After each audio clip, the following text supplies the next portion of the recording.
We got a lot to cover with underwriting. How you guys feeling? Good. The last thing we went Fired over up. was cost segregation. And then before that, we went over the market analysis of Montgomery. And so now we're going to go over this particular deal. So initially I thought I was going to show you like the already pre-existing underwriting that we did on that deal, but instead we're just going to take a blank slate and we're going to go through it together. So you don't just see a bunch of numbers on the page, kind of confused. I'm hoping this is going to be a little bit more simple for the explanation of how it is, because you're going to find, we're going to go to how we're going to come up with a number. Then we're going to put the number in, and then you're going to see how that affects the underwriting. And then this is also going to be the tool, the analyzer that you guys will get today when we're done with this, for you to fool around with it and start underwriting deals and whatever. So let's do this.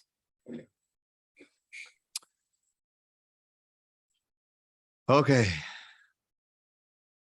Not what I wanted, but I guess that's what it's going to pull up. So let's open up a new one. Enable the macros. All right. So, am I screen sharing, by the way? I think I've not screen shared a couple of times when I thought I was. Yes. Okay, perfect. I think, Philip, you were actually the one that called me out. You were like, if you're sharing your screen, nobody can see anything. I was like, oh, okay. Yeah. So this is the analyzer that I use. I'm not going to take credit for designing this analyzer. This is actually Michael Blanc's analyzer. And I bought it way back when we were first starting to do our analyzing. And there's definitely been a lot of analyzers that we've gone through. We have different analyzers for different like asset classes that we invest in. So like for new construction, we have a different one, and we typically use this one for RV parks as well, because they're kind of one and the same. But I'll have to say, there's a bunch of them out there. This is the one we've kind of stuck with. We use this one majorly. Is that a word? For the most part, that's probably better. But the second one that we've used before that is a little bit more detailed, has a little, it's like maybe for the professional, right? For someone that's extremely experienced in underwriting, would be Think Multifamily. The Think Multifamily analyzer has a lot of, and I could send you guys that as well if you wanted, but I figured we'd just start with this because this is more of a, it's kind of like beginner intermediate. So there's definitely a lot here, and it's basically everything that you need. But as you start getting more advanced, when you start adding different like shares of investments, when you start introducing waterfalls, when you've got different IRR explanations, when you've got all these different calculations that you're trying to do, you would need an analyzer that incorporates some of those things. And this one doesn't. This one's very straightforward, which is good, right? It's good. We want to be straightforward. We don't want to get too convoluted and too confusing today. So diving right in, we've got our analyzer, right? We're right here at the beginning on the scenarios tab. We've got 10-minute offer. We've got summary. We've got P&L. We've got acquisitions costs. We've got exit strategies, returns. Hey, Josh. The only thing we're seeing is your Google Drive. We're not seeing an actual spreadsheet or anything. You're not seeing the spreadsheet? No. Maybe you're sharing the window instead of the screen. How do you? We're going to figure this out, guys. We're going to figure this out. Beautiful. There we go. Now you can see it? Yep. Oh, geez. All right. Now we're officially saying what we need to be saying, right? Yeah, it's a little small though. If you could zoom in a little bit more, I'm trying to figure out, can I zoom in here? I can zoom in. We'll just slide. Is that better? A little bit. Keep going. Is it really that small? Oh, no. Yeah. Good. All right. We've got scenarios, 10-minute offer, summary, P&L, acquisitions costs, exit strategies, returns, IRR, loans, first mortgage, second mortgage, first mortgage refi. And that's basically all the different tabs that you can do with this particular one, which is really all you need to do. This is what we use the majority of the time, because most of the time I'm just looking to do a straight streamlined version of a syndication. Hey, does this deal work? I don't need to get all convoluted. I don't need to get confusing. I don't need to try to incorporate waterfalls. Broker sends me a deal. Does it work? Does it make sense? Do I need to spend any additional time on this deal? And if it does, and we want to start including waterfalls, then we may switch analyzers to one that includes that. But this will be pretty good for basically everything you guys need to do, especially just starting out here. So asking price, right? So we're going to jump into, let's see, what is this one? This one's the rent roll. I think I had the other one here. Yes. So we were here and we want to jump into the T12. So there wasn't actually an OM for this deal. Actually, I take that back. I think there was. Look at me all unprepared. Was there an OM?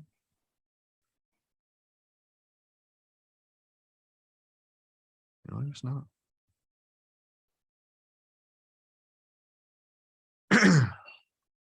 So there was not an OM. So I was right. No OM. So what we got instead was we just got the T12 and the rent roll for the deal, which the majority of the time, that's all you're going to get. They're going to send you the T12, trailing 12 months expenses and income, and they're going to send you the rent roll. So actually who is actually a tenant in this property? What are they paying? What unit are they in? When did they move in? When does their lease expire? What deposit did they pay? How much rent are they paying? Some of them will even include like, hey, here's what rent they're paying now, and here's what rent we're going to charge them if they were due. Like, here's where actual market is, and here's how we're progressing our trajectory. And then the balance is if they haven't paid. So they haven't paid, what do they still owe? Well, here's what they owe. So the ones in red here means they've overpaid. So she paid an additional $785. Can you Where's zoom this in on one? this a little bit too? Boop, boop, boop, boop. How's that? All right, better. Actually, I take that back. It's backwards. So the ones in black means they overpaid. So they paid an additional $145 towards their next month rent. Ones in red means they actually owe money. So they owe $785. They owe $397. They owe $695, $1,760, $720, so on and so forth. And what's the total? Which is that the total or is that the average? It's got to be average because that ain't right from these numbers. Oh, wait, no, yes, it would be because they were going to be including the blacks and the blacks would be adding into the negatives of this. So don't even pay attention to that number. Just pay attention to this. Anyway, that's the rent roll. So now going back to T12. So you guys need me to zoom on this too? Yes, How's that? that's okay. Much better. All right. So first thing we're going to do is we're going to say, what did they want for the property when we go back to our underwriting? And the broker is typically going to tell you that. Honestly, when you get an OM, what I've come to find out, used to before crazy COVID times, they would actually tell you what the offering price or what the asking price was in the OM. But over the last 2 or 3 years, they don't include any price whatsoever. So you always have to ask the broker, what is the pricing guidance on this freaking deal? Like, why not just include it in the thing that you send to me? Why do I have to come back to you and ask every time? What do they actually want for this deal? Anyway, a little irritating. But for this particular property, he wanted $5 million. So a bunch of things already pre-populate right away. $5 million. Okay, so asking price was 5 million. What we actually purchased it for, 5 million. And these two have got different side-by-side scenarios here. So first thing being marketing package. So that's actually what you get in the OM or what the broker is actually telling you. Second thing is my version of what I believe the marketing package, like how legit is this really? Probably not that legit. Here's my version of what I believe it to be. The fourth one, passing the projected, the fourth one is what you're actually going to offer on, which basically is a replica of the marketing package, or it could be a replica of my version. What I do is I do a little bit of a mix match. So my offer is like, here's what I believe we'll actually be operating at in terms of where I think our expenses will be, where I think our income will be, which usually income's right where it's at currently, where the vacancy, concessions, lost lease, any kind of other income that the property has. Here's where I think we'll come out with that. And so that's where my offer is going to lie with number 4. And then projected is your pro forma. So this would be like, okay, well, we're making, I don't know, $1 million in gross potential income here. But I think if we raise rents to, XYZ, whatever our bedroom bathroom count is, I think we can get an extra, $200 a month in gross potential income. All right. So projected then goes to whatever that new number would be. So 8,800 times 12, if this was right, which it's not, but then that would be your new GPI. And that'd be kind of what you project out over the course of however long it takes you to expect to get there. Your conservative underwriting of, I think it's really going to take us about 3 years to hit that target. I don't think we're going to be able to get another $200 just smack dab immediately in the first year. So $5 million, then we're going to units. It was 88 units. That 88 units, we paid 20% down. And typically what you do here is you give a rule of thumb, because when you're initially underwriting a deal, you have no idea what the loan is going to look like on it, because you hadn't even gone to get a quote. You hadn't talked to anybody. You just got the deal. So this is kind of what you believe the down payment to be in that particular market based on where the lending market is and for that particular asset. So that's going to come with a little bit of tribal knowledge. It's going to come with a little bit of experience, but a good, Matan, what do you think? A good rule of thumb now is probably about 25 to 30%, depending on the market you're in, for the down payment. Yeah. Yeah. 20 to 25% is definitely smart. Yeah. So that's kind of anywhere between 75, 70%, sometimes even 65%, depending on the deal. LTV, loan to value, is kind of a good metric to look at there when you're analyzing deals. So it automatically populates what the down payment is going to be, then the loan balance, and the repairs and reserves here is basically your CapEx. So this is, okay, what am I going to include in here in terms of what I need for reserves, but also CapEx? So how much CapEx am I actually going to do to this property? And for this particular asset, if I remember correctly, I think we had like 400,000 in CapEx for this deal. So that's what we're going to say. And repairs and reserves is also going to be another little bit of tribal knowledge as well when you're underwriting a deal, because you're going to want to be looking at when we go back to what we looked at the last time we were together, and you look at the CoStar report, you're going to be looking at all those different metrics of what other properties have versus what your property has in terms of amenities, interior updates. Do they have granite? Do they not have granite? Do they have some like custom kind of kitchen cabinet? What's the square footage? What are all these different things? And then what can I actually do to get my property to look like what that property looks like, so that when I get my property looking like that property, then I'll be able to get the rent that they're achieving, which is going to obviously help you actually implement your value add plan. So when you're looking at what the CapEx is going to be, in order to typically, kind of like a general rule of thumb, is like 10%. So this was what, 8%, just under 10% of what your purchase price is kind of a rule of thumb for your repairs and reserves, for CapEx and things like that. And then obviously as you dive deeper into it, you'll be able to determine, hey, this is a much deeper value add. It's going to cost a little bit more money to do what we need to do, or it's going to be less, right? And we don't need to spend as much money. It's already Class A property, or it's already whatever it is. And then diving even deeper, when you're starting to get quotes from contractors and you're starting to get official numbers and detailed analysis of things, then you're able to be like, okay, here's exactly what this is going to cost, what we're looking to do. Here's exactly what this is going to cost. Then you can update this number. And me personally, I just come over here and I'm like, okay, here's the money, and we're going to do some landscaping with it. We're going to up new appliances. We're going to get some new flooring, and that's going to be in 56 units, whatever. Like, it's not going to be in all the units, but it's going to be in a certain amount. So then you would do 56 units divided, or 400,000 divided by 56 units. How much is that actually per unit? And then that'll help you. Basically, all of this will be reverse engineered from the number that the contractor gives you when you get a hard quote on what it is you're actually looking to do. And it's always, people always say it's on a per unit basis, even if it includes stuff like landscaping and roofs. Like, you're not technically doing anything to a unit, but they still say, hey, this is how much CapEx you're investing on a per unit basis. Specifically when you're talking to investors, when you go to put together the pitch deck and have your webinar, these are some of the things you can be discussing. Then it automatically does estimated closing costs, total member capital needed to close, which actually isn't the total member capital. The full total is here, because this number is going to include your acquisition fee. So you can almost kind of just bypass this number and pay more attention to the summary total member capital needed to close, which I'll zoom in on when we get to that page. Total acquisition costs, and then we go to gross potential income. Okay, now we're talking about income. So not just the acquisition piece of it, but how much money is this property actually making? So that's when we're going to go to the T12, which is going to tell us how much money this property has made over the last 12 months. And so for this one, May 20 to April 21, how much money did we make? Total rental income, we made 580, 324, 34. Application fees, we made 25.15, and late fees, we made 9.50.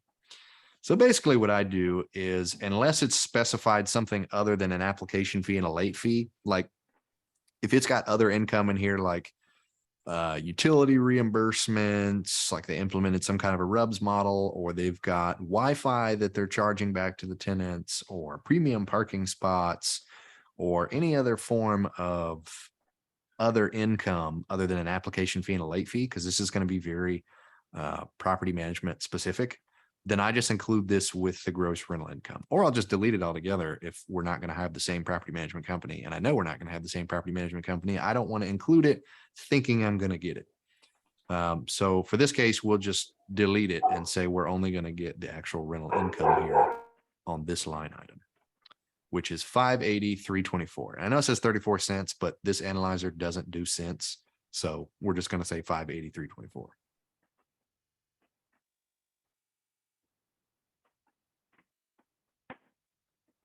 That'll auto populate the first three. I just put it in the same for the last one, because again, the offer is what they're actually getting today and what I expect this to be when we acquire it. That's what I'm going to be offering based on. So I'm going to continue to input things in the marketing package section, and it's pretty much going to auto populate all of this collectively. The next thing we have is we have vacancy and concessions. So when we go back to the T12, let's see if they included. They probably didn't, because it's the T12. They didn't have any vacancy in here. So if we go to the rent roll, they had one.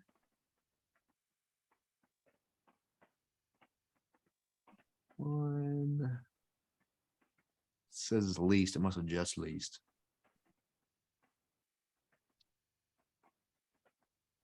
That one must have just leased as well. It's 710. They put the number in there. Vacant. Then two. We had 2 vacancies out of 88 units. So now I'm going to go on my calculator and I'm going to figure out. I'm doing this on my phone. What's that? 88 divided by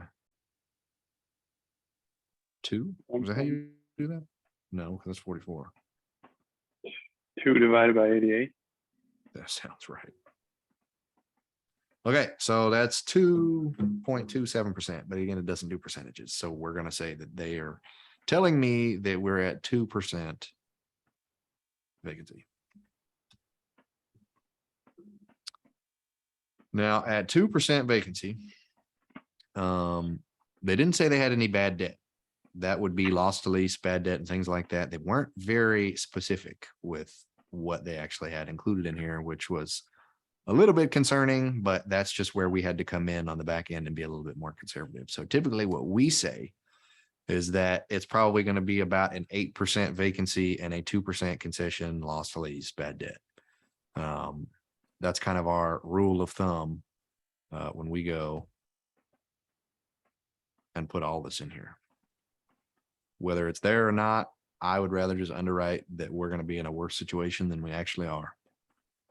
And it kind of trips a lot of brokers up because they're like, man, I promise you, when I was underwriting it, we were showing that we were at like a 6 cap and it was a great deal. And it's like, no, dude, that's because you were telling me there was no vacancies, no bad debt, no nothing, and you were inflating the pro forma income. So when I actually underwrote it, I wanted to make sure that I wasn't inflating anything because of course, you're not talking to the broker this way, but when I actually underwrote it, I wanted to make sure that I was being as conservative as possible, especially now, not knowing what the future holds.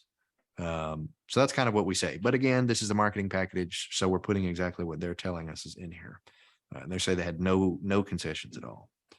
Then other income, they said they had some. I guess I can put it in there for the sake of this. 25.15 plus 9.50. 34.65. They're saying they had in other income. And 3 didn't catch. That would be their other income. And you can come over here and you can change this, or you can come over here like I did with this other one and add like, what is that other income? And then you could break it out saying 2,000 of it is blah, blah, blah, and 1,000 of it is blah, blah, blah. If you want to get really specific. Then we go into the expenses. Okay, expenses, that's obviously gonna, pretty much what I do for expenses is I just go line for line, specifically with the marketing package, right? With everything that they've actually included in here on theirs, because I have no idea what the expenses are for this property, and I'm just really relying on the numbers they gave me to know what it costs them to run this asset. So after we finish implementing all this, that's when there's a little bit of tribal knowledge and rule of thumb in terms of where you actually expect these to be, like insurance, for example. Insurance here, they're saying they paid $29,694.08 per year for the premium for insurance. Well, I have no idea what that actually includes. Are they underinsured? Are they overinsured? What's their deductibles? What's this? What's that? I have no idea. So if they could send me that policy, that'd be great. I would love to see that for due diligence. And then if that's something that we're going to keep, like if we're going to have the same level of coverage, maybe we can go with the same company. We can try to segue our way into it being like, hey, we're about to acquire this property and we're going to need a new insurance policy, but we know you already insure it. So is there any way we could just roll over the same policy for the new one? If it's where we need it to be. If it's not where we need it to be, and let's just say for simple sake, insurance hasn't changed at all, which is a lie, it has. But if it hasn't, then I know that I don't need to underwrite any increased premiums other than just, I don't know, the standard 5 to 10% hike that they put on every insurance premium plan.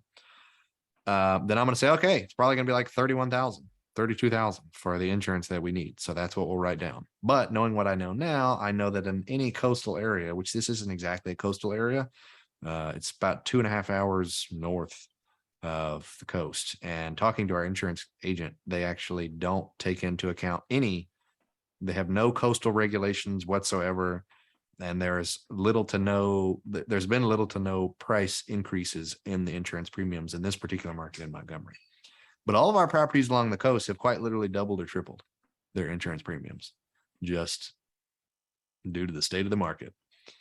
And so I would know, okay, they're getting $29,694, but I know if I buy it and I go to the same insurance company, they're going to double or triple my premium. So let me just go ahead and underwrite for that, knowing that's what I'm getting myself into. And so that's a little bit of that tribal knowledge, that's understanding, having these conversations when you're going through the due diligence on a deeper level with your insurance broker, with your insurance agent, with looking at their actual policy. But we're getting deep here. So jumping first in here, we're going to look at advertising and general and administrative. And those two line items are like literally nothing. What are we, 625 plus 40? 665 for general and admin. Type that in. And you could also put in here general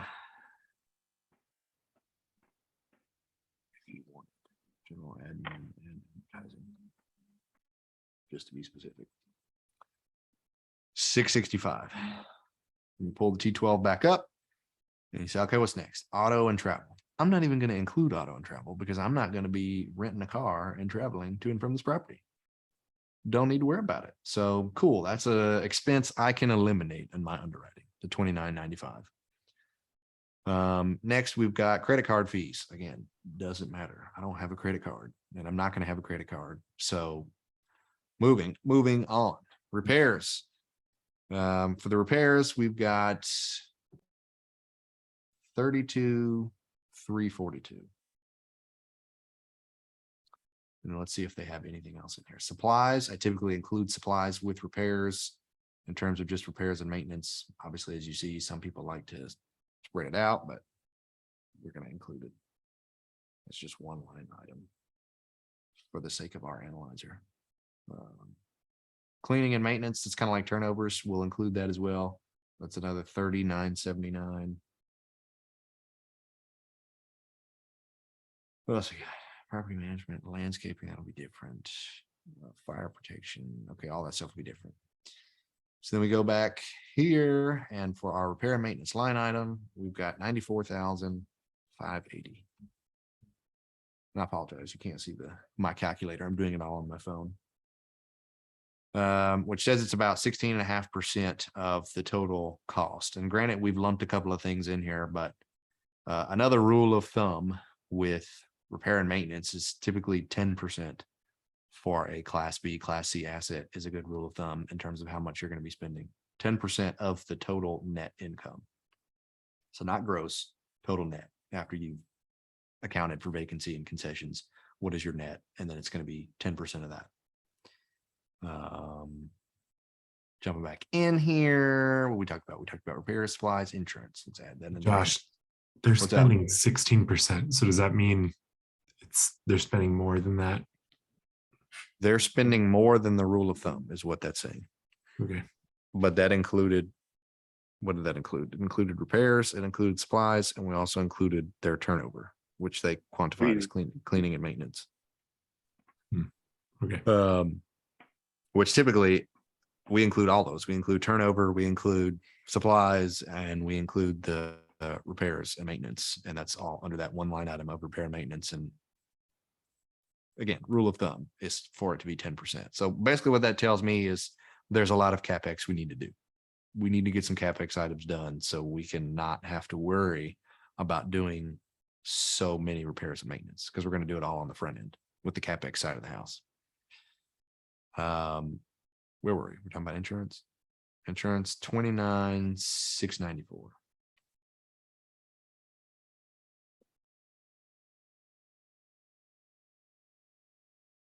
$29,694. Okay. And bringing this back up. Next is legal and professional fees. So that's like attorneys 10,176.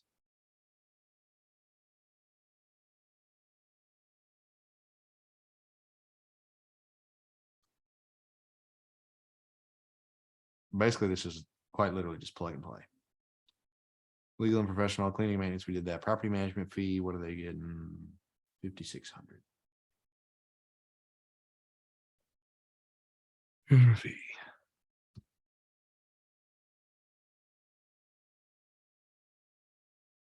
Landscaping. 15,220. And I typically do that under contract services. And then I specify what's included there. Landscaping.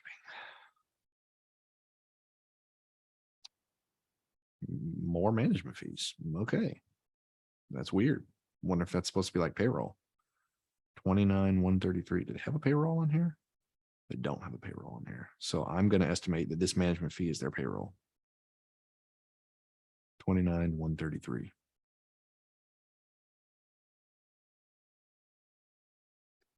You go to payroll. 29,133. Property taxes.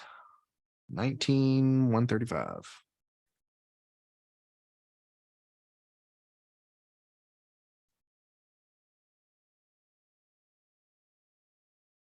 Utilities. Okay. Water. What are we getting for water? We're doing 55,897 for water and sewer.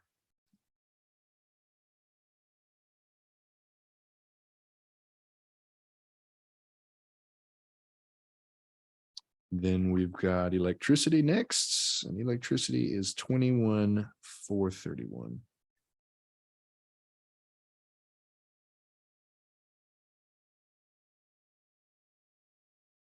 Then we've got telecommunications, which we won't have. That's like a phone line that they've installed. I'm not installing a phone line. But I guess we may pay for a company. No, we won't, because we don't own the property management company. So if you own the property management company, you may need to think about paying for a phone line for that particular asset for your employees or whatever. But if you don't own the property management company and you're hiring it out third party, this is not an expense you'll have to worry about. Fire protection. I also don't really know what that's all about, but it's there. So I'll include it. 745. I'll include it in other. Just say what it is.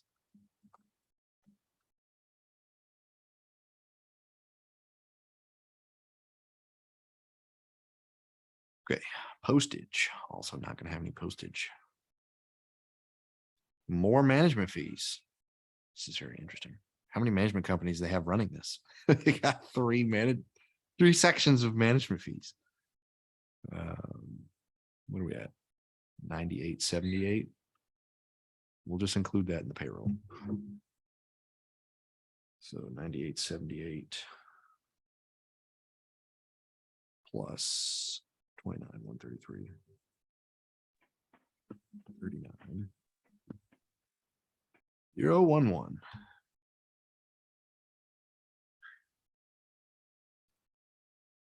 Utilities sanitation. Also interesting. But they're paying a pretty penny. 26.9 for sanitation. Probably I trash. guess this was in the midst of COVID. Or It garbage. also looks like maybe November 2020, maybe they did a rehab or something because there's like a $5,000 bill in that month. Yeah, typically it says trash, removal, garbage, Oh. something like that. COVID. Yeah, you're right. So for it saying sanitation, my guess is that was their COVID expense.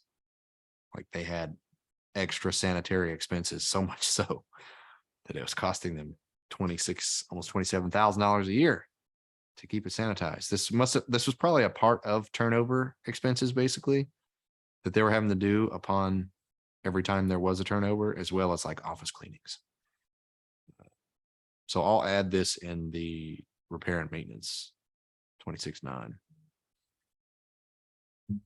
But this is all stuff that you would ask the property manager or the broker who you've been communicating with when you're starting to do your review of all these numbers. You're like, hey, what the heck is this sanitary thing? Tell me what that's about. They had it line itemed as a utility. That's what makes me think that's the trash service.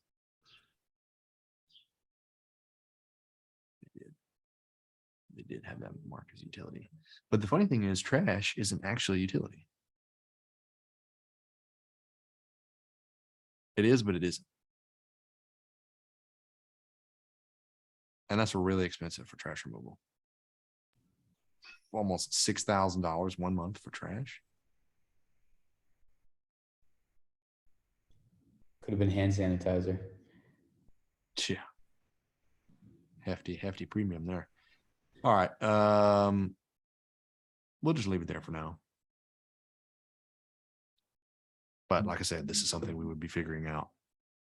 See, they have advertising up here and marketing down here.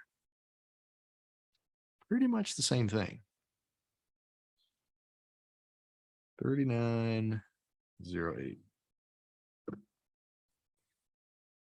Then that completes the T12. So 39.08, that was for their advertising budget. So we'll include that with the 665. 47.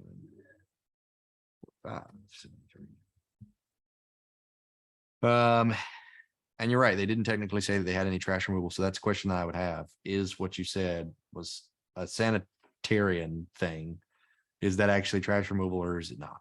Obviously, they didn't have any gas expenses. So that just tells me there's probably no gas lines in any of these units. Gas is usually really inexpensive anyway. Even if there was something in there and they didn't tell you about it. Trash removal really depends on the area. But for this area, it's averaging about 3,000 a month. So whatever that is, times 12, 36. But they didn't have it in their marketing package. So I'm putting it over here. Honestly, you may even put it here if this is where you suspect it'll go. Because when you put it here, it auto populates there. So you don't have to do it twice. Nothing for gas. And then as far as the replacement deposit to replacement reserve, your rules of thumb are over here, and some of these are accurate, some of them not so accurate. Like 250 a unit, that used to be the rule of thumb before lending changed, and what it was over the last couple of years was 385, and then it went down when things got really competitive, but we've just kept it at 385 a unit to be conservative. So 33,880. That's just the amount that needs to be in an account for the lender to feel good. That's how much we're setting aside every year to like ongoing maintenance, consistent turnovers, needing like, we've got this in here as far as turnover, repair and maintenance, things like that. And deposit to replacement reserve is those things that don't quite meet the CapEx requirement, but they're still going to need to be replaced when you do the turnover. It's a little bit more than was expected in just standard repair and maintenance. But now it's like, okay, now we're going to have to replace the flooring. Now the carpet's got to be replaced. Now the appliances went out. Let's replace the appliances in this unit. It's going to be typically smaller things, but smaller things add up, obviously, hence the $33,000 that you're going to be paying per year and making sure that this property is continuing to operate, as well as this number, which just is obviously inflated, as we've talked about. So with this, Is that a inflated, lender requirement? Sorry. yes, Okay. how much you're actually setting aside in annual reserves is a lender requirement. And like I said, 250 was the rule of thumb pre-COVID. 385 was right in the middle of COVID, and then kind of little post-COVID when the market got crazy, it went back down when they eliminated a lot of those higher reserve requirements. Because if you guys remember, there was at one point like a 9 to 12 month COVID reserve requirement that they wanted up front. Like when you closed, they wanted 9 to 12 months of operating expenses in the bank. So for us, if they wanted 12 months, they want me to give them $392,000 at closing to put in their bank account just in case of default. That is how crazy it got when they were requiring those 9 to 12 month reserves. And of course, they don't do that anymore. They eliminated that, and it's probably maybe closer to 250, maybe 275, 300, but we've always done 385. And being more conservative, a lender's never had a problem with that. And sometimes we've even had to dig into this, and we were very glad that we made sure that it was 385. So this just plays a part in your, conservative underwriting. And then some of these things here, general admin, it definitely varies. Hence, there's not really a rule of thumb. Repair and maintenance, 10%, management fees, 5 to 10% of gross income, legal fees, $150 a unit. But I'm gonna be honest, there's hardly ever a time that we're utilizing legal fees, unless you're really taking over a highly distressed asset that you're going to need a heavy amount of evictions on. Then I would want to make sure that I had legal fees in there for at least the first couple of years. Water and sewer averages about $400 a unit. Gas, if owner pays $100 a unit. Electric, same thing. Trash, same thing. Contractor services, $200 a unit. Insurance, 0.007% of sales price. Now that has obviously significantly changed, so you can just forget that's even there. Real estate taxes is probably roughly the same in terms of a cent of the sales price for what you're looking at here. So those are some good rules of thumb. Then up here, remember you had your target rent analysis. So with the target rent analysis, this is, as we're still on this page, we haven't left the page yet. If I continue to go down though, I guess before we get into that, we'll go over what do you actually think your debt service will be. What do you think your loan is that you're going to get? And right now I'm estimating I'll get anywhere between a 5.5% to a 6% interest rate. But back then we had like 3.7. So that's what I'll put, just knowing what we had. 30-year amortization. And then of course it auto populates your debt service coverage ratio, what your cash on cash return is based on these numbers and how the P&L plays out. The cap rate that you would be buying at, and then the cash flow after debt service. Because remember, your NOI does not include your debt service, which is why you have NOI here, then debt service, then what the cash flow is after. And this would be the number that you're actually distributing to your investors, which obviously we've got some tweaking to do, right? This wasn't exactly how we bought it. It wasn't this horrible. But then just some quick, cool numbers that you can look at down here are just property value per cap rate. So you're looking at here and you say, well, I'm buying at a 4 cap or I'm buying at a 2.6 cap. Well, if I bought at a 6 cap, well, how much do I need to spend to get this at a 6 cap? Okay, I need to spend 2.22 million. All right, well, that's my new offer, 2.22 million. I'd love to buy at a 6 cap.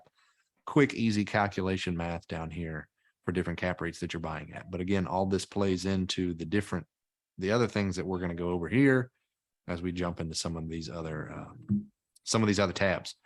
So 3.730, then we're going to go up here. We're going to go to target rent analysis. Target rent analysis is when we're going to dive into the rent roll. So I need to know how many units are what, what is the actual breakdown of units? And typically what this does include is bedroom, bathroom count for this property. But what we're seeing here is that they didn't include that on the rent roll. So that would be something I would ask separately from either the PM or the broker. Like, hey, can I get what the actual breakdown is of units for this particular property?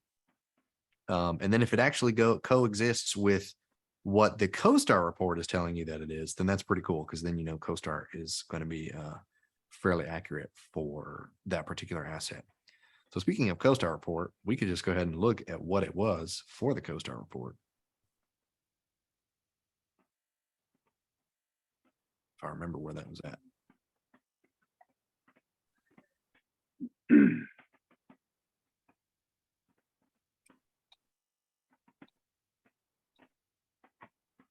So according to this, we had 37 1-1s. Okay.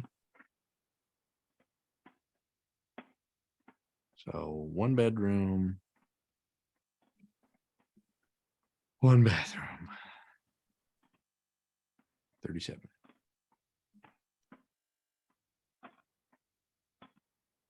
Then we had 33 2-2s.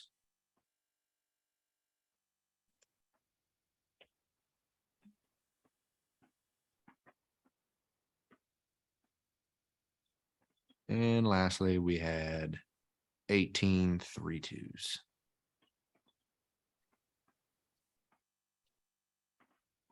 For 88 units. And if you want to get real specific, you can go out to the side and put like square footages and things like that. Because a lot of times the square footage will semi-affect what you actually believe you can get for rent. So then if we go back to the rent roll, typically what's also included in the rent roll is the averages. So they'll have what they're actually achieving here, and then it'll break down what the actual average is for each unit, just to make it easy on you. But if you're really diving deep and trying to do some in-depth analysis, you could go to each unit, figure out, is this a 1 bed, is this a 2 bed, is this a 3 bed, add all those up, then divide it by however many there were and get the average of what your actual rent was. So for time's sake, we're just going to use whatever the CoStar report tells us it is for the average rent that they're actually collecting. So average effective rent for the 1-1s was $646.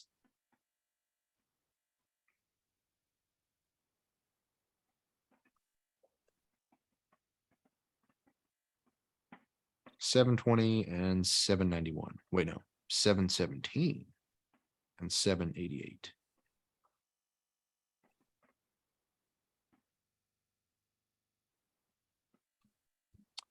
So now I have these numbers, and of course it auto populates, tells me what my current rent average is across the portfolio, and then what the total would be on a monthly basis. So you would multiply that times 12 to get your actual gross potential income here, these numbers. And so this is your current rent, right? So then you're figuring out, okay, well, what's my target rent? What do I actually think I can achieve? Where's the value add play here when we get to where we need to get? And obviously the CoStar report doesn't tell you that. But sometimes, again, it'll say it in the rent roll. Sometimes it will, what am I trying to say? I don't even know what I'm trying to say. Basically, what at this point, what you're needing to figure out, going through the CoStar report, figuring out what the other common amenities are in the area, what they have, and then you've determined, okay, here's what I'm doing, here's what I need to do to get the rent that this other property is getting. Now I know what rent they're getting. They're getting an extra, say, $200 a month. Okay, well, $200 a month average would be $902. And then how do I get to $902? And then you would dive that even deeper and say, what do the 1 beds need to be at? What do the 2 beds need to be at? What do the 3 beds need to be at? And where do I actually believe they can go? Because this is telling me they can get to $200, but do I actually think I can get, $700 a month in rent on the 1 beds? Yeah, I think I can get to $700 a month, after you've done your deeper analysis of that particular market, of that report, of whatever. So 700, we'll say the 2-2s, we're going to get 750. And we'll say the 3-2s, we're going to get 825. So based on this, I'm currently at 702 average, but I can go up to 65.5 or 744 average.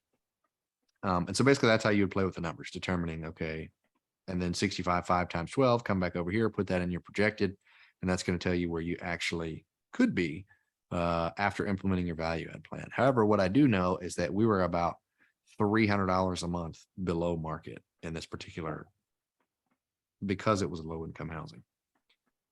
2 2s are about 900 and the 3 2s are 1,000. Nice. So we quite literally are for this particular case, we're $200 below on this one, almost hitting 902.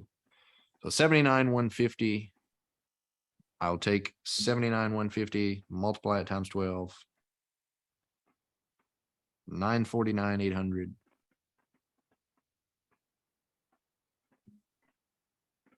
That is my new basis. Now, funny thing to note here is that you see here we're at 702 for the current rent average. And that was from the CoStar report. We didn't actually dive deep into the rent roll itself, but looking at it, 780, 670, 570, 180. Good Lord. That may be where we fall at being is 702. But if we looked at the T12, we saw what their actual income was collected, which was 580. Because they didn't tell us vacancy, remember, we had to guess what vacancy was. So I then take what the actual average rent is versus where this 550 number is coming from for their actual gross potential. And I come back here and I change it to what the 61,747 would be multiplied times 12, which was going to come out to be our 702 average number on a monthly basis. And it's going to change my gross potential. But then I need to make sure that when I come out full cycle down here, I'm still at the same number of 572 or whatever the T12 was telling me, which is going to bring my vacancy up significantly. So if I come over here and I go 61,747, multiply that times 12, I'm at 740. It looks like I'm doing pretty dadgum good. 964, and our old number was 58324. So I need to make sure I get back to 58324 with my vacancy, even though they said there was only 2 vacant. This is where things get a little bit confusing, because when you're really starting to dive into the numbers and it's like, oh yeah, guys, look, we only got 2 units vacant. You know, here's how much money we can, here's how much money we made, or here's how much money we can actually make. So technically you could have left the marketing package the same, because this is what they told you. So if we were going to go that route, we'll just go back and say it was 58324 because that's the marketing package. But your actual version knows that the gross potential income is higher because you know what the current averages are, and you know what you can actually target. So with the current average was what, 740?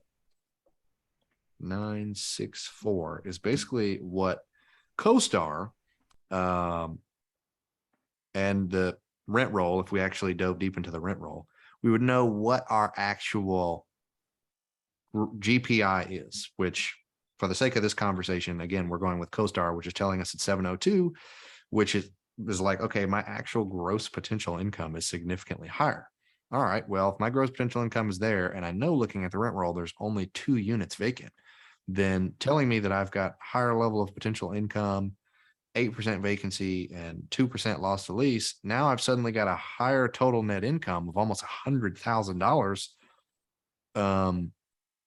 Just because where I can basically take the property, or where it currently averages out at, is actually higher than what they're telling me it is, which means there may be a collections problem with the property. They may not be collecting as much as they should, which would be where your concessions, loss to lease, and bad debt is when you go and dive deeper into that. Like, hey, look, according to your rent roll, you're telling me I can get 702 a month on average per unit. And you're also telling me there's only 2 vacant units. But what I'm finding out from where your actual collected cash is you're like $150 per unit less in actual collections over the last 12 months. And you didn't remember, they didn't tell us where concessions, loss, lease, and bad debt were. So it's like, how much money did you not collect that you should have collected? And then they'll start telling you, hopefully the broker will dive deeper into where collections actually should have been, or he'll be like, oh, it's just a miscommunication. Looked like the numbers on the rent roll were wrong, or it looked like XYZ. And so you're starting to really discover some of the discrepancies here with just the T12 and rent roll that they gave us. So it's like, yeah, you got the T12 and rent roll, but you still really don't have the whole picture because that property management company is probably the one deciding all of these numbers here that you're getting.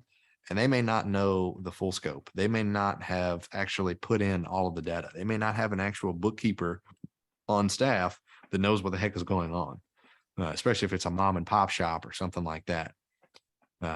So obviously there's a little discrepancy here, but all that to say, regardless, I'm still going to go on my offer based on what they're actually collecting. 583.24. That's what they collected. That's what they're saying they collected. Why say I can get more when I know I can't? So when I actually go to my offer, I'm going to leave that at this number. And I'm going to leave my rule of thumb also at 8% vacancy and 2% concessions, loss to lease, and bad debt. And as far as the other income goes, while we're still on this page, before we jump off this page, I start looking at some of these expense line items and I see what can be changed. Where do I believe we're actually going to be able to change either positively or negatively when we actually take over this asset? And so those are things I'm going to change on the projected column here for where I believe will be on our expenses when we take over. So to start off, real estate taxes, I'm going to leave 19,135 here in the first year, but typically, depending on the county, taxes are either assessed in the arrears or they're assessed every couple of years or whatever it is. So your new taxes are going to be assessed at whatever your new purchase price is. So you can actually go back and look at what the property was previously purchased at. You can look at what the tax rate is for that county, and you can assess what your new real estate taxes are going to be based on what the new purchase price is of the asset. However, if we just wanted to do a quick rule of thumb, we're estimating we're going to have $50,000 in taxes, which there's no way it's going to double when we acquire it. So this rule of thumb, again, is just that, a rule of thumb, not very accurate. So in actuality, what we probably pay is closer to 25,000 with the new purchase price. So that's going to be our new insurance payment. And it automatically changes this, which is sometimes frustrating, something you need to pay attention to. Make sure you haven't changed it. Insurance. Again, we talked about insurance a little bit. We knowing what we know now that insurance premiums may or may not need to increase. We're just going to guesstimate they're going to go up, say, 20%. So whatever 20% is of 29,694. 35,632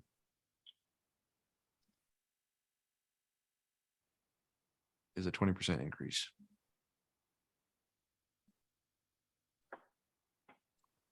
Contract services, that's just landscaping. So there's not really much I'm expecting to change there unless I think I've got some great relationship with some lawnmower guy or landscaping company that's going to be like, hey, I'll do it for $100 a month. Sweet. Let me change that price as long as he's reputable. Not just any old Joe Blow. Needs to be keeping up with the landscaping, because you'd actually be surprised how much that curb appeal, that landscaping makes a difference when you're trying to achieve new rents. So sometimes it may even make sense to pay more in landscaping. Like maybe you need to hire someone to start watering the flowers and the bushes and this, that, and the other, and not just, or install a irrigation system if you want to do that. And maybe that'll be a part of your CapEx plan or whatever. Anyway, getting on tangents. Trash removal, $36,000. That was what we estimated because they didn't actually have any trash removal in here. And now that I think about it, 36,000 sounds pretty inflated. I think what we actually pay here is closer to 24. So we're just going to change that. So my rule of thumb didn't matter because it's different in Montgomery than the standard rule of thumb. Next thing is gas. Or electric, which I'm not going to change any of the utilities ever because I have absolutely no idea what they're paying in utilities and what their usage is until they actually send me all that data. Electric's going to stay the same, gas is always going to stay the same, and water and sewer is always going to stay the same. The only thing I'm going to change is if I know I'm going to implement a RUBS model, our typical rule of thumb is we target specifically the water and sewer. You could target other things as well, but we specifically target water and sewer, and we say we're going to get about 80% of that back from charging that back to the tenants. So 80% of this is 44,717. I add that to my already other income here, 34,65. Actually, no, I don't. I subtract 3465. Because if we remember, 3465 was what they were getting in late fees. I don't expect to get those late fees.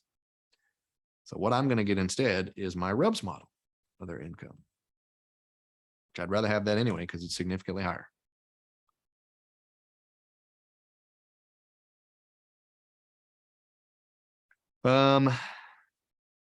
Then we go to legal. I personally don't expect that we'll have a lot for this particular asset anyway. I didn't expect that we would have a lot of legal issues, and of course we haven't. So you may even drop this all the way down to like $1,500. I don't know why they're having so many issues. Let's dive deeper into why these numbers are what they are. Like, did you guys have a lot of evictions? Was there a lot of problems with specific tenants? Explain to me more about why you're spending so much money on legal costs, which will help you understand what you're going to spend on yours. Management fee. Now, the management fee, this is going to be different per management company. And if you hire a management company and there's no payroll, no one actually on site, because it's a property, it's an asset that isn't large enough to have full-time staff to actually fund payroll, what you can probably expect to pay is anywhere between, depending how large, is anywhere between 8 to 10%, I'd say, is what we've seen on average. So over here, we'll just say 8% because we know that's what they would have charged us if we didn't actually have on-site staff, which we did. So I'm going to change that. But 8 to 10% is what it would be on average if I didn't have any staff whatsoever. However, what I do have at this property is I have a full-time leasing agent and I have a full-time maintenance technician.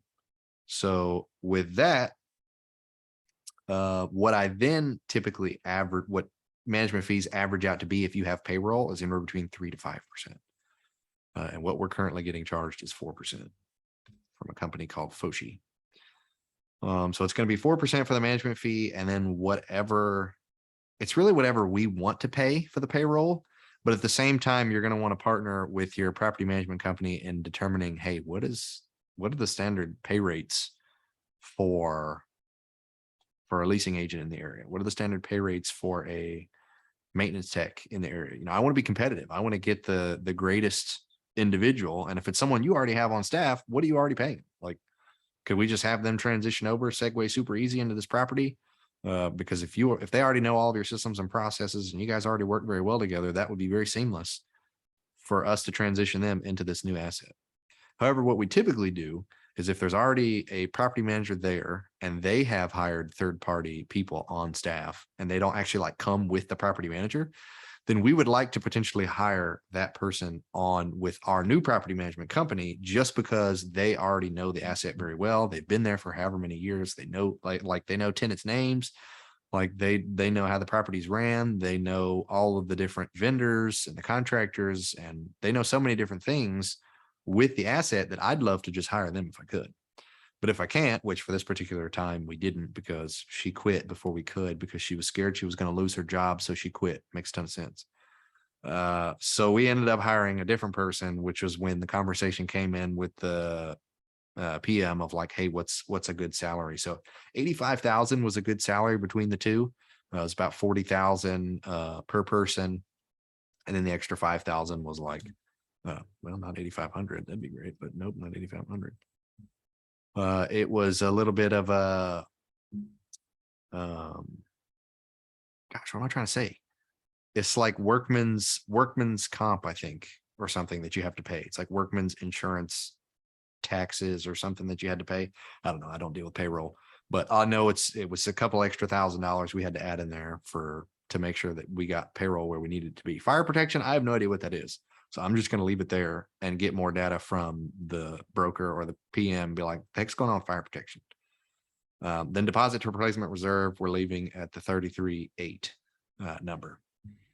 Because again, that was the 385 per unit number. And another typical rule of thumb, this is obviously the in-depth analysis of making sure you understand where all the income's coming from, the expenses and all that. But if you're looking to do a really quick analysis of a deal and you just want to know if the numbers make sense, if it's a multifamily asset, it's probably going to be at least a 50% operating expense ratio at the minimum. And some properties will say that they pay less, and that's great, but I'm still going to underwrite at 50% because there could be some unexpected expenses in there that I don't know I'm going to incur. So like for this one, just based on where the actual income is, I'm at like almost 82.5%, which is kind of insane. That leaves you like no room for anything, which is exactly why we see a bunch of negative cash flow here. But if you see where we can actually take the property in terms of where rents can be, then we've got cash flow. We've got some money coming in based on where we were at with our lending, and our obvious debt service coverage ratio is where it needs to be, and everything else. So obviously when we went with this particular deal, we went in it with bridge debt, just because that was really the only thing we could get with where the property was currently producing, because it was low income housing. Again, it was a little bit of a different tax bracket, which I've actually learned recently that Fannie and Freddie are very interested in what they call synthetic low income housing, which isn't actually a property that meets the criteria of low income. They're interested in that as well, but what I've heard is they're more interested in synthetic right now, which is the difference between, say you've got a property and that particular market brings in what am I trying to say? Well, let's say whatever the average income is for that area. Let's say it's $50,000. They're going to take that $50,000, divide it by whatever the rent is that you're charging in your unit. And if it meets some specific calculation, some specific threshold, and it satisfies their algorithm that they quantify as synthetic low income, then they're actually more enticed to want to lend on that right now. I don't know if you've heard that, Baton, but I was talking to a couple of guys a couple of days ago, and they were like, oh yeah, synthetic's like the big thing right now. And Fannie, Freddie, and all the agencies are just like foaming at the mouth. And I'm like, oh, I feel like I have some deals that would, but I can find out. I feel like I have some deals that would meet that criteria. So let me know. Because I think I definitely have some properties that aren't quite where they need to be. And so if we could refi and still get that synthetic competitive rate, because supposedly they're charging lesser interest rates than where the market is, because they're very interested in getting that synthetic low income in their portfolio. Weird, just off the topic piece of nugget knowledge for you guys. That basically covers this particular page, and it's pretty much almost 7 o'clock. I'll go over the summary page here, and then How can we tell if it's a good deal or not? It's a good question. I guess I'll just jump in. I'll try to jump into the summary and P&L. We can go over it. Do you guys want to go over? You just want to go over? Everybody good? All right, I'm we'll good. go over summary and P&L. And then when we come back on Thursday, we'll go into acquisitions, exit strategies, returns. We'll go into some of the other things and different levers we can pull. Can you zoom in a little bit, please? Oh yeah, I gotta go back to the Zoom. Thank you. Y'all got bad eyeballs. No, I'm just kidding. So earnest money deposit, that's just it's the standard rule of thumb is 1%, but it may be different for your deal. Maybe they want more than 1%, but I'm leaving it at 1%. That's all we paid. Acquisition fee, your little percentage over here, standard rule of thumbs, anywhere between 1% to 3%, depending on the deal. I think we just charged 2% on this deal. Cap rate at resale is a very important metric that you need to be paying attention to. The cap rate at resale is typically, you come down here and you look at the cap rate at purchase, saying it's 1.8%. And you come back up here to the cap rate at resale, and this is going to be what your actual cap rate is when you go to do any kind of refi, when you go to sell it, if you're looking to sell the asset. And a good rule of thumb is you want to be 5 basis points higher. Or I'm sorry, it's 10 basis points per year. So it's 50 basis points higher, or 10 basis points higher per year that you're holding onto the asset. That was very confusing. I said 50 because most people hold deals for 5 years, but per year that you hold the asset, 10 basis points higher is a good conservative rule of thumb. So if we were to use that rule, we'd be at 2.3% for the cap rate at resale. Obviously, that's not the case because we're buying at a fake and deflated cap rate. This actually isn't the cap rate we're buying at. It just looks like it based on where the NOI is, which says that it's this number, but it's actually this number. So it looks like it's lower than it really is. So the cap rate of resale, just knowing what I know about the market, is probably going to be about 6%. So I'm going to change it to 6%. All of this is auto-populated. You don't really have to touch any of this grossing. Oh, one thing I didn't mention, this number up here, populate with scenario. They go up to 8, but I don't know why, because there's only 4 scenarios here. 1, 2, 3, and 4. I don't know where they got 5, 6, 7, 8. But you can just click on a scenario here and it'll auto-populate all the financials of that scenario. So scenario 1 was the marketing package. So if I just want to look at what that's going to look like, if I was to buy it with what the broker is telling me, I can do that. If I want to look at it with what I'm saying it's going to be, I can look at that. So looking at version 2, I see my actual cap rate at purchase is closer to a 6.3.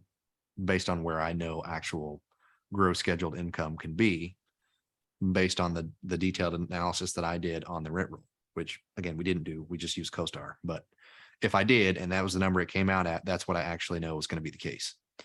So, but I go back to 4 because 4 is where I always want to be, because that's my offer. That's what I'm actually offering on. What's it going to look like if I offer on it?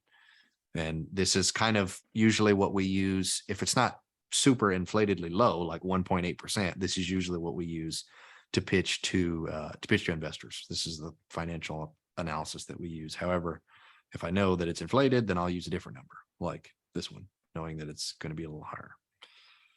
But we're going to keep it at 4. This is all auto-populated. You don't have to touch any of this. At least I don't. You might if you want to. I don't know. Just a waste of time, in my opinion. Look, cash on cash return, 0%. Whoop, whoop. It's a slamming deal, guys. Telling you. Then the really thing that you're going to start adjusting when you get down here is anything in blue. So one thing I may not have already said is anything in blue on this analyzer, if you edit it, it's going to auto-populate everything else. It's going to go mesh well with whatever the algorithm is that was put in here to auto do the math for everything. But if you try to adjust a black number, sometimes it works, sometimes it doesn't. So if you adjust one of these numbers that isn't blue, then it may not function the way that you may hope that it would. So just keep that in mind when you edit something and you're like, oh, wait, it didn't change this number over here. And now everything's off. So member equity, we usually keep it at a 70-30 split. For this deal, that's what we did. We had a 10 pref for this deal. Asset management fee to manager, we charge 2% for this deal. And then a capital transaction fee, we charge nothing. So capital transaction fee is like anytime you refi or when you go to actually sell. Because there was a capital transaction, you get some fee for that. I personally don't feel like I'm very aligned with the investors trying to get some fee promote for executing on a refi or something. So we just don't charge any fee there. But you can do whatever you want. Heck, you can charge 30% if you want. Let me know how that goes. Let me know how much money you raise for investors. Charging the 30% capital transaction fee. Oh, good times. So that auto populates everything. Your AAR, your ROI, your IRR, and as you can see, we're in a negative. It still sucks. Come on, guys. What are we doing?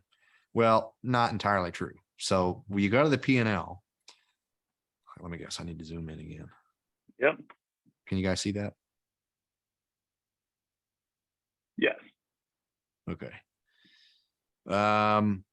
So if you notice, the numbers that I changed here didn't directly change here unless I had changed them in the offer column. The offer column is directly connected to the P&L. The projected column is not. So you can put everything in the offer column, let it auto-populate your P&L, and then go back and change it. You can do whatever you want. Some people don't even pay attention to the freaking side-by-side scenarios. They just punch in their stuff here and they go straight to the P&L and start adjusting the P&L. But so what we need to do is we need to come here. We look at our projected, where are we at? Okay, 34.65, but we say by year 2, we can get to 44.717. Great. Let's edit that in the other income column of year 2 on our P&L. And that's going to continue to grow at a 3% rent increase and a 3% annual expense increase. Okay, now we're going to look at the rest of the stuff. We had a difference in real estate taxes. We said it was going to be 25,000. Okay, let's change that in year 2.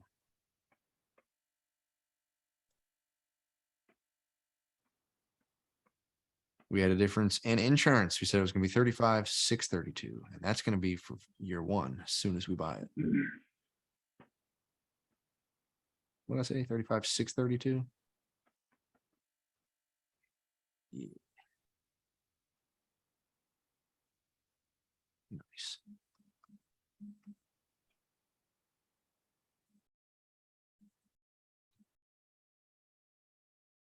Contract services, I don't think we changed. No. We did 24,000 for trash, which is on there. Cool. We kept that same. That's the same. We changed legal to 1,500. And that's going to be in the first year, 1,500. We did 4% for our management fee.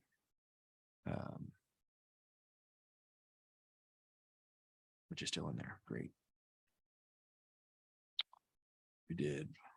Oh, repairs and maintenance. That's something we didn't talk about as far as changing. So repairs and maintenance, knowing that our repair and reserves is 400,000, knowing what we're going to do to the asset, the different things that we're going to change and we're going to be fixing. We could, if the property manager kept good notes, which more often than not they don't, but if they did, on occasion, we've looked at a couple of properties where they kept really great notes on all the different things they paid for expense wise. And so I could actually go back and look at to see all the different things that they've repaired with this money that they've spent. And I can say, okay, they've been nonstop repairing landscaping, nonstop repairing appliances, and nonstop repairing flooring. Well, I know we're going to replace all of that anyway.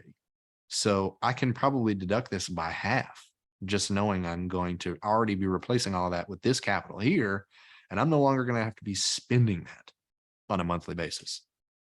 So my repair and maintenance is going to significantly drop, knowing that I'm spending more money on the CapEx side of things. Now, again, with the rule of thumb being 10%, you could leave it at 10%, but me knowing what I know, we're closer to 7% on this particular asset. So what is it? 899, 537. What's that times 7? 62, 967. And I'll change it here too. 525, 757 times 0.07%. 36, 802.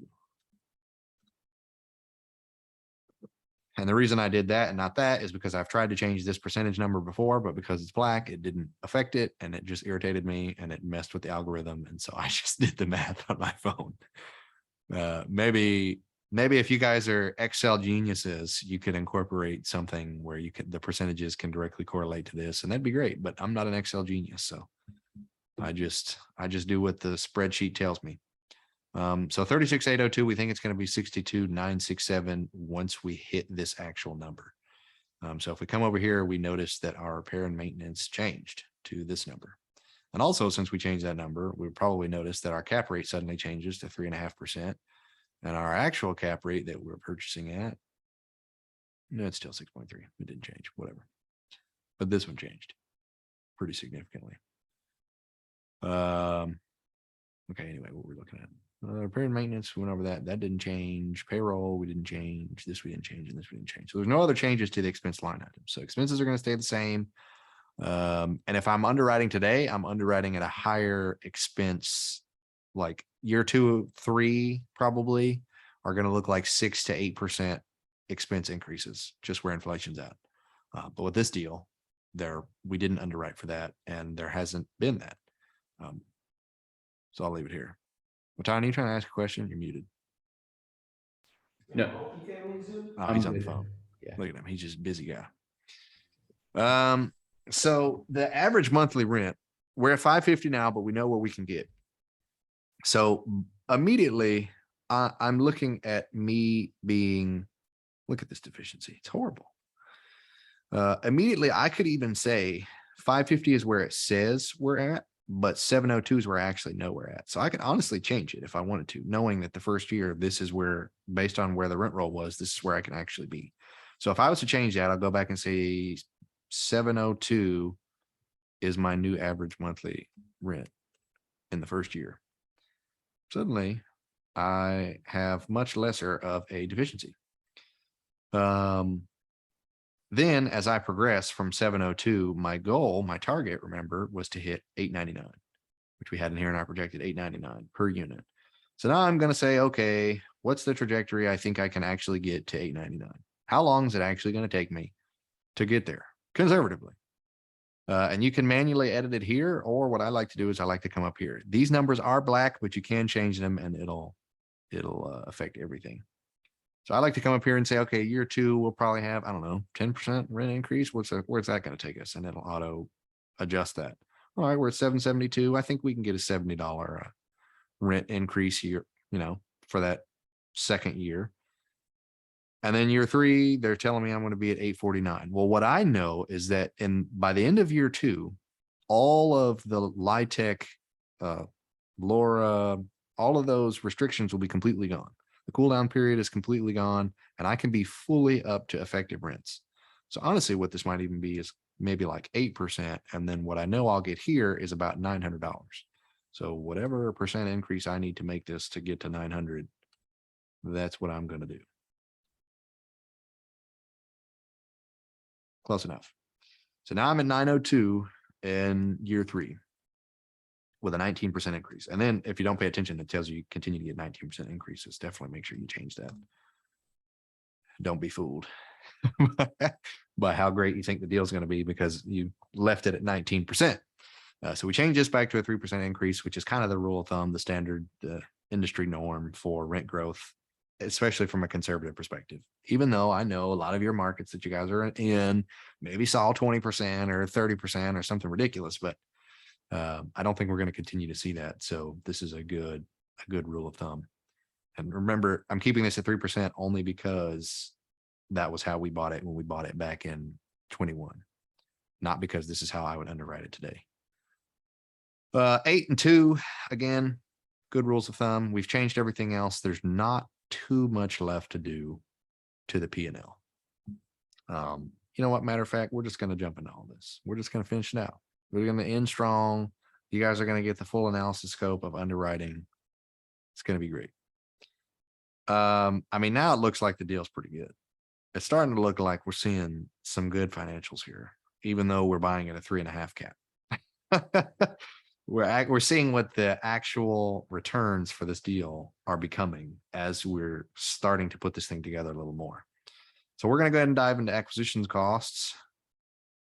Got my blind bats here. Got to zoom in a little bit.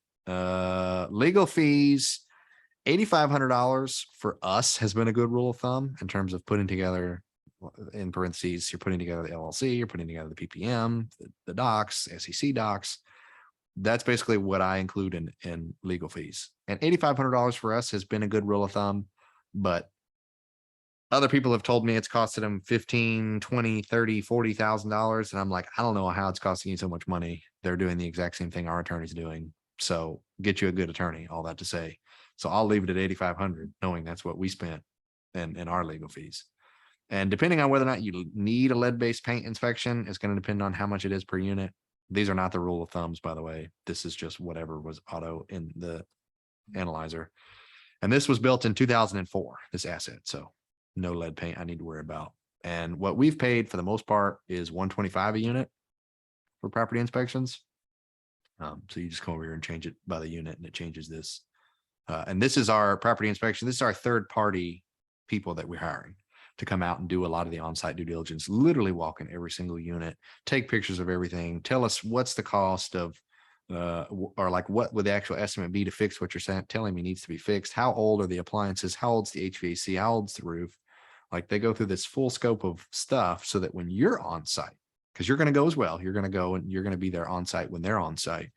You're going to be more focused on paying attention. You're going to walk maybe a couple of units because you want to get an understanding of what like the worst units look like. And you're going to know what the worst units look like by asking the guys that you've hired. Hey, at all the units you walk through, what's the worst one? I want to walk that one. I want to see what that looks like. So I know what I need to actually, like what my worst case scenario is for putting CapEx together and getting this property where it needs to be. But what you're actually going to be doing is you're going to be talking to the property management company. If you're thinking about keeping them, even if you're not thinking about keeping them, you're going to want to talk to them and get an understanding of where the property's been at.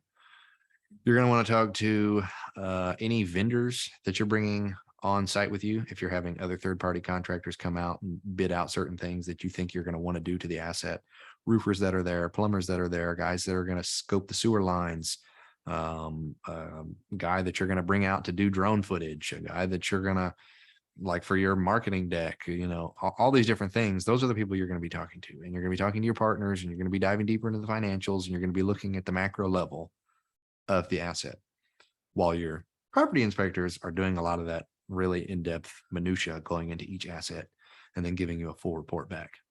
Environmental report, I can honestly say we've never had to do that, but if you were to need to do that, I couldn't even begin to tell you what that's going to cost because we've never done it. But we didn't need to do that on this one, so that didn't cost us anything. The appraisal on this asset was $6,000. Structural inspection, that went in with the property inspection. The lender legal fees, I think they were like 2,500. Bank doc prep fee was $250. Origination fee was 0.5%. The title policy was a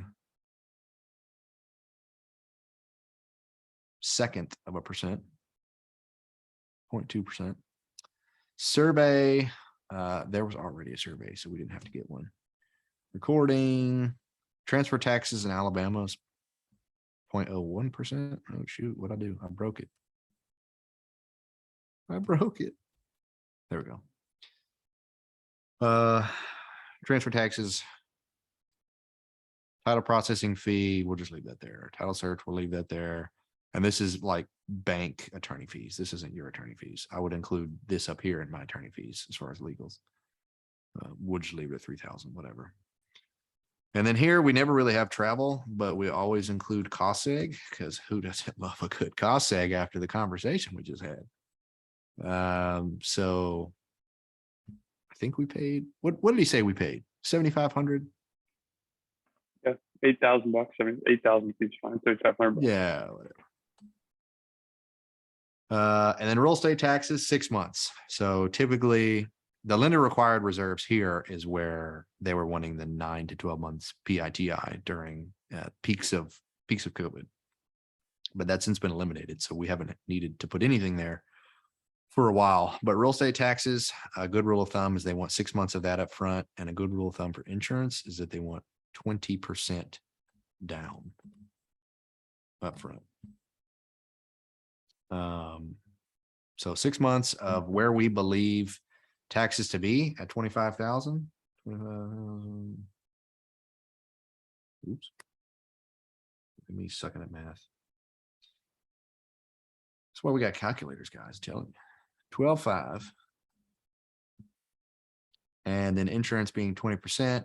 Where did I believe insurance was going to be? 35, 632 times 20%.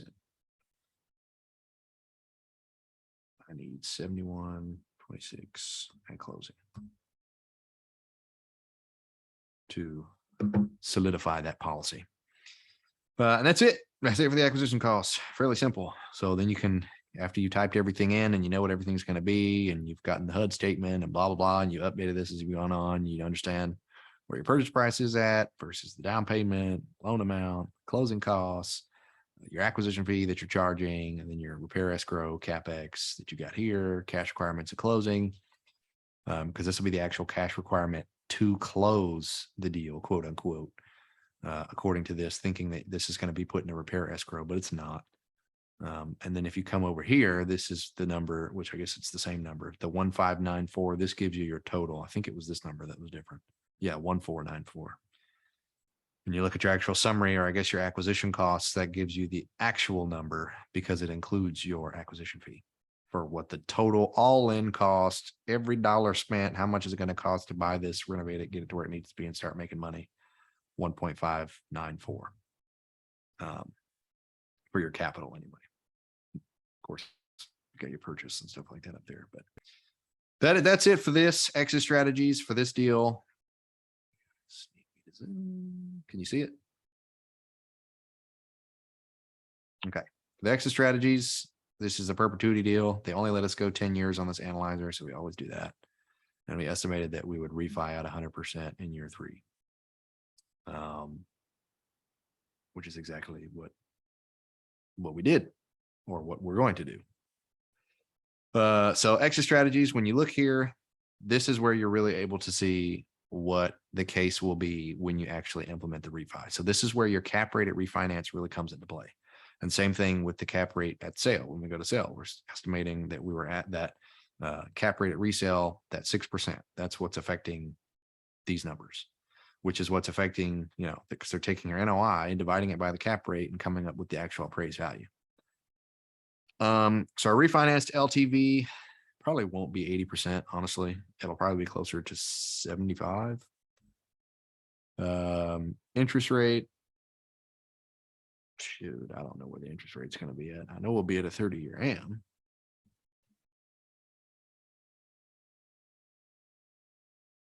Four and a half, maybe.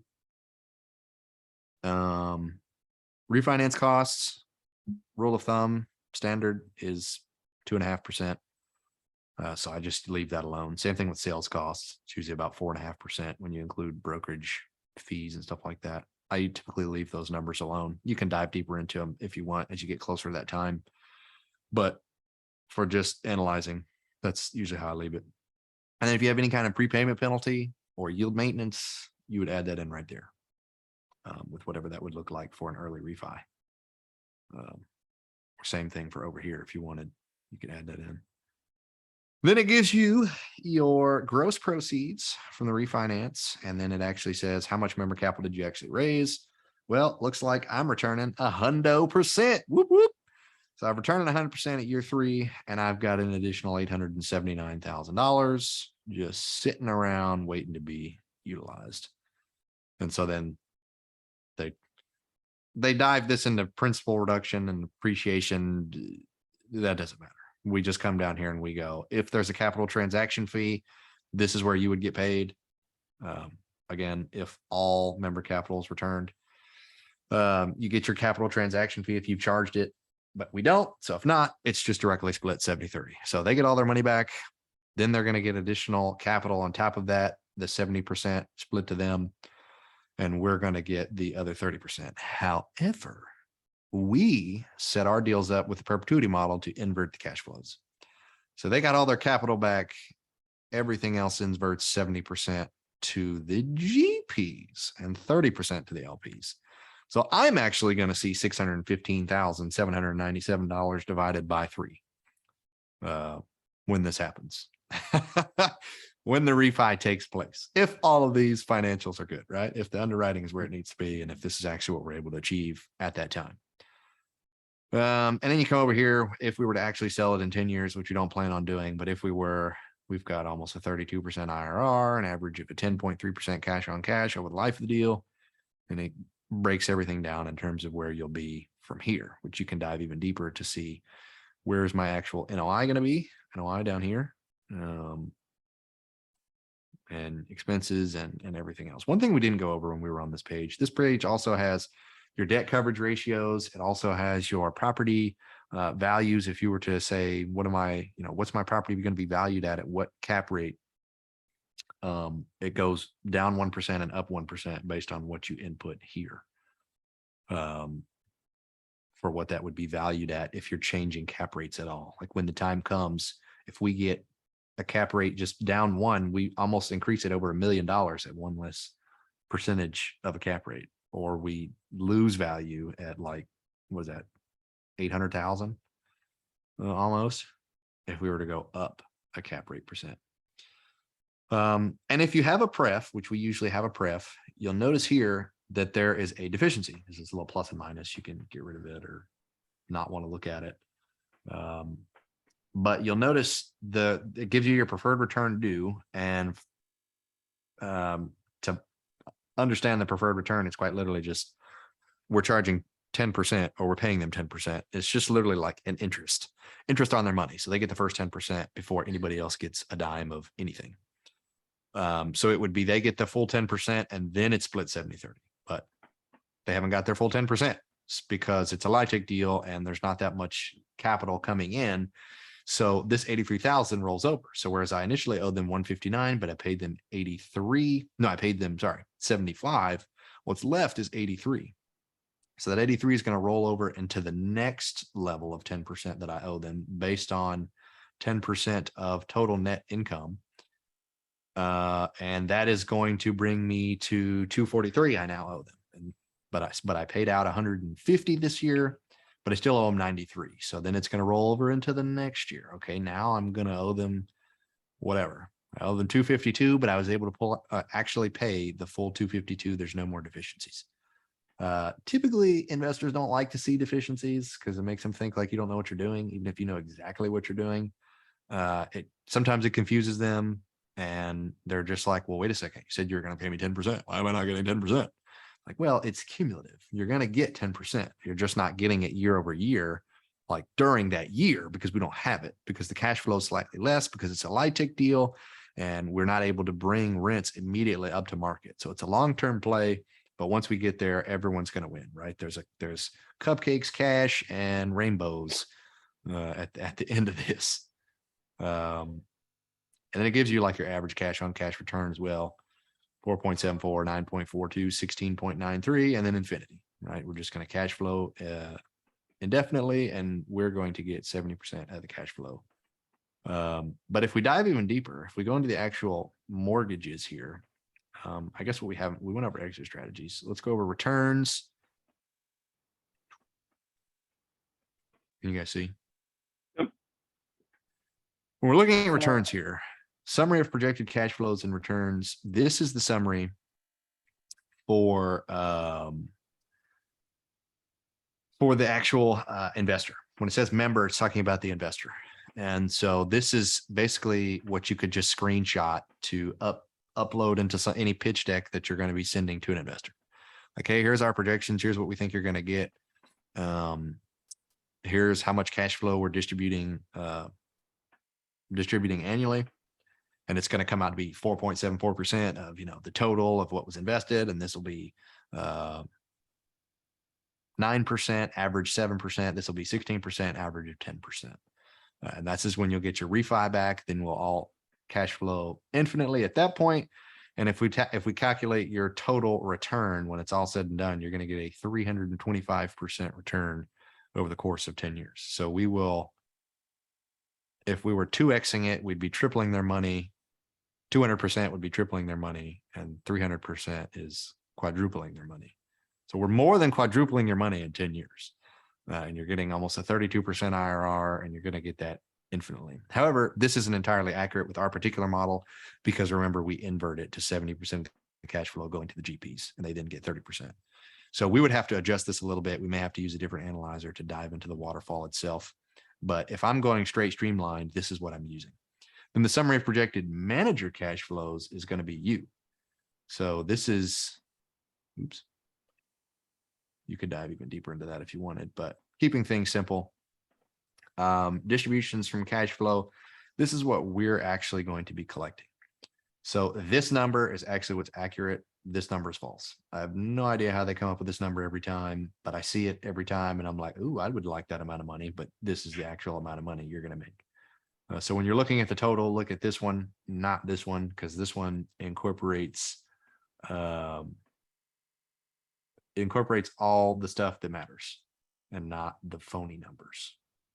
So utilize this number. Anyway, so this is how much money I'm actually going to make. And of course, you can actually dive deeper and look at it. You can say, okay, we're getting $100,000 acquisition fee. We'll get $13,000 asset management fee.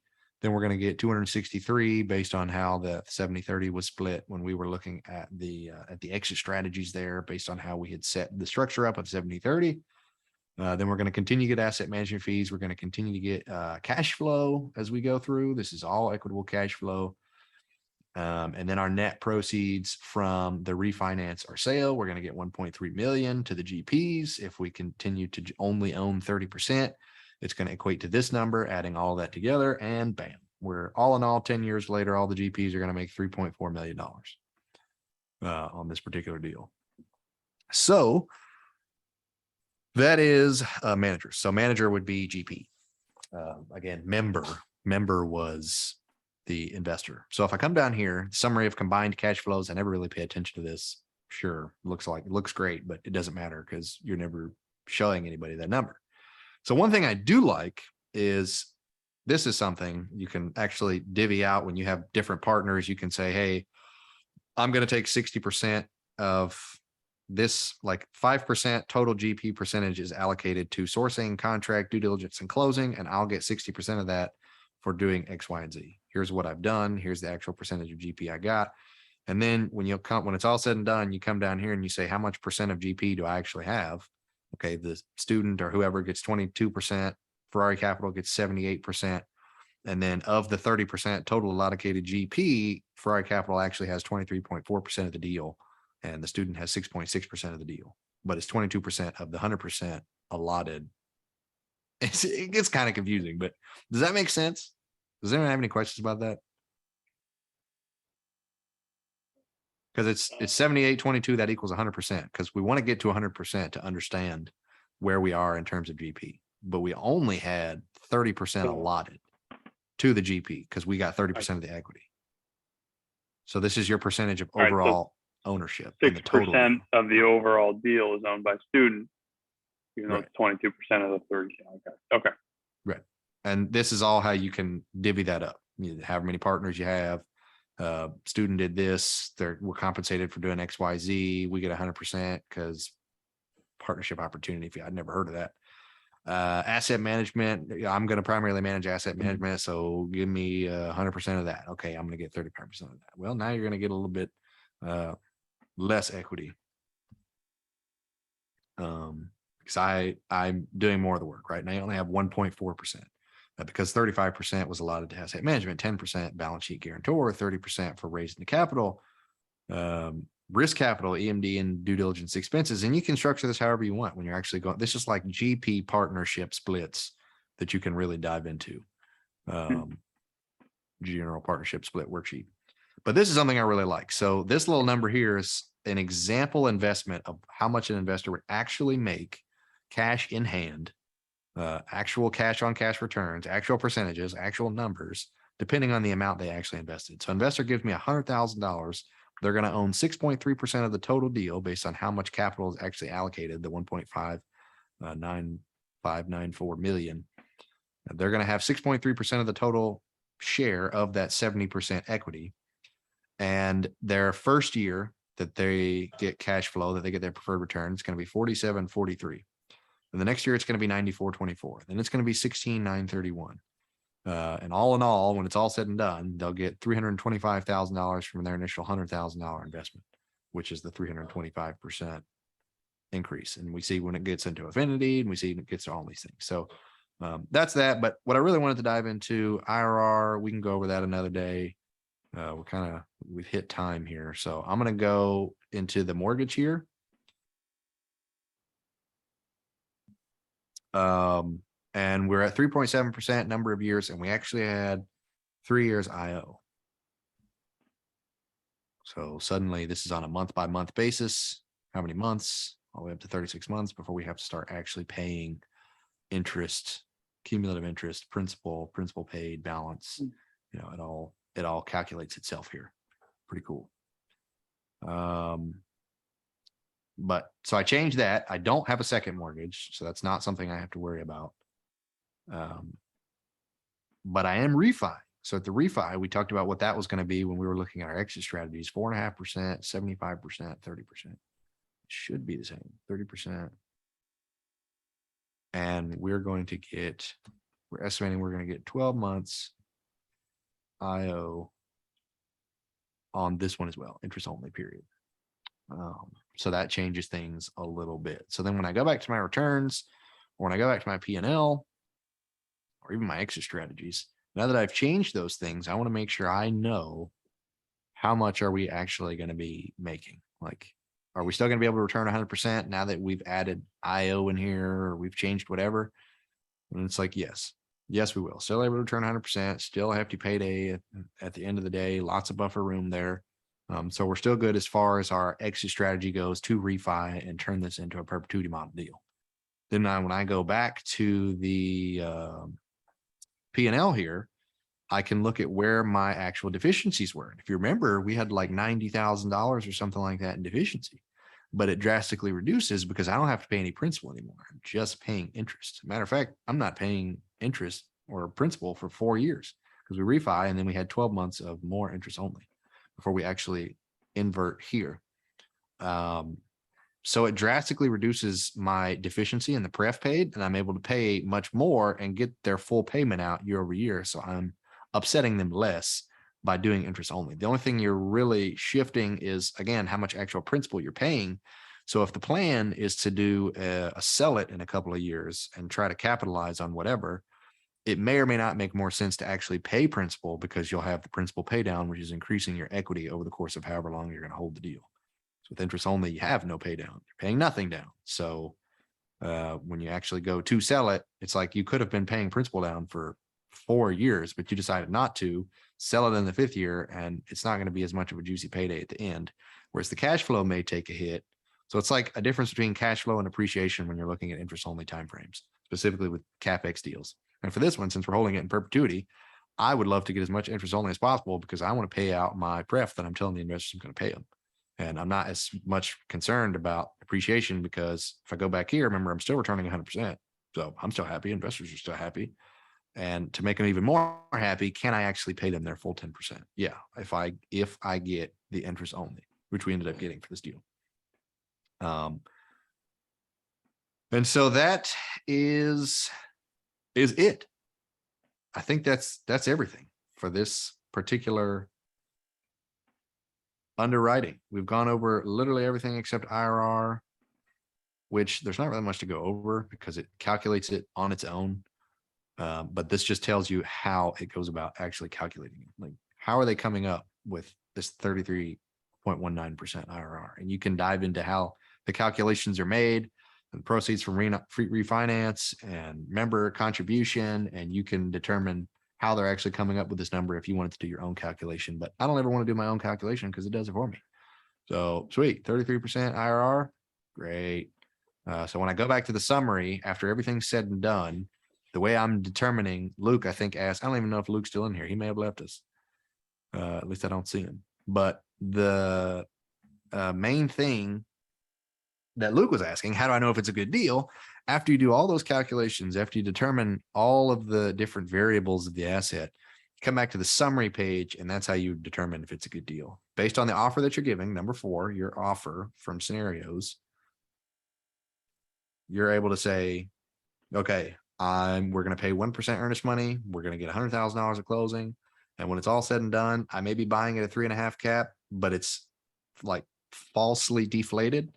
But my actual average cash on cash return is going to be 13.6%. My debt service coverage ratio is over a 2, which is 1.25 is like the industry standard.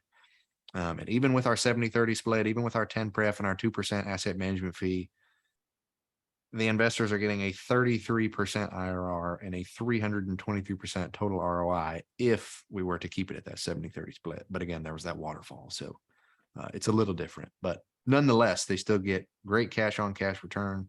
They still get a great IRR, and they get all their capital back in 3 years. So all that to say, if we didn't do the waterfall split, if we didn't invert, if we didn't change anything, and we just literally sold in 10 years, this is a pretty solid deal. So that is basically how you go about determining and underwriting a full deal to determine whether or not it is an actual good investment. So what I'm going to do now is I can stop sharing my screen. So basically today's Monday, we're meeting again on Thursday. What you guys will do now is I'll upload the recording of this, what we've just gone over today. You'll actually get the analyzer itself. I'll put it in the Google Drive so you can fool around with the analyzer and do what you want with it. I'll probably go ahead and put the deal that we just underwrote, that analyzer, I'll put that in there so you can fool around with one that's been fully done. Plus the new one will be in there. And then I guess your homework is just start fooling around with the analyzer. You can fool around with the deal that we just underwrote, or since we just did a whole lot of detailed analysis on that particular deal, you can start fooling around with other deals that may be coming across your desk. I could send you guys deals if maybe you wanted to go over some more deals. Maybe on Thursday we'll go over just a deal. If anyone wants to just like throw a deal out that they think is good, or that they wanted to underwrite, maybe we'll just go over it as a group and underwrite a deal. Cause I have a feeling we'll be in underwriting for the next couple of weeks as everyone kind of gets underwriting down pat and starts understanding it a little bit more and getting a better grasp on what the full scope of underwriting looks like, because we went over a lot. I know it's a lot to take in. You probably didn't take it all in. That's okay. We're going to go over it again. We're going to continue to go over it. And there was definitely a lot of tribal knowledge in there as well. So we talked about like, hey, insurance, right? Like you may not know what insurance is costing in your area yet. Maybe that's something you can start researching. That's all of everything we went over goes into underwriting. So it's not just the analyzer. It's not just diving into a deal. It's diving into all the different minutia aspects. So maybe you start talking to property managers and seeing what they're charging in the area. See who's reputable in your target market that you're actually looking for. So a couple of different things you guys can do for homework between now and Thursday. And if no one else brings me a deal to underwrite, I'm sure I have a plethora of deals that folks have sent me that we can just dive into and review. Another new deal to underwrite, but I figured you guys in your target market may have something that you want to dive deeper into. Sweet.